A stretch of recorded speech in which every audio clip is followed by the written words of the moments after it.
This channel does not promote any violent, harmful, or illegal activities. All content provided by this channel is meant for an educational purpose only.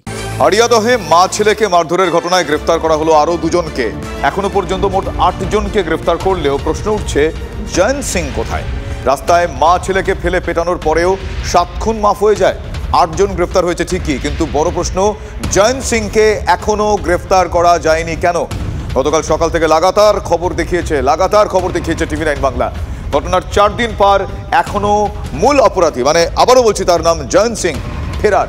খবর না হলে police কিছু দেখতে পায় না, এ প্রশ্ন তুলছেন অনেকেই। আইন হাতে তুলে নেওয়ার সাহস কি করে এদের হয়?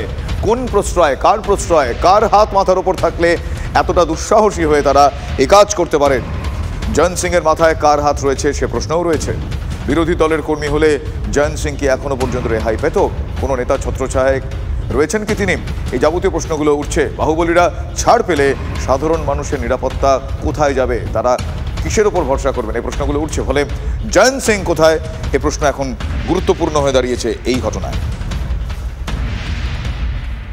নির্দোষ নিশ্চয়ই পাওয়া যেত। আমার মনে হয় ওই এফআইআর করেছে বলে হয়তো কোনো কারণে সে সাইড হয়ে গেছে বা কোথাও ভয়তে পালিয়ে গেছে। ঠিক আছে, কারণ ওর নামটা মিথ্যা অভিযোগে এফআইআর হয়েছে। এফআইআর যখন হয় তখন নিশ্চয়ই পুলিশে তদন্ত করে তাকে খুঁজে অ্যারেস্ট করবে।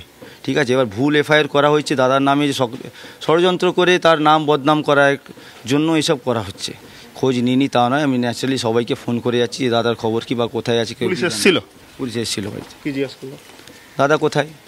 একই কথা, যদি আমরা জানতাম না ন্যাচারালি আমি কথা বলার চেষ্টা করতাম। কারা করলেই ষড়যন্ত্র? দেখুন, আমি তো কারা করেছে বলতে পারি, তবে একটা কল রেকর্ডিং এসছে আমাদের কাছে।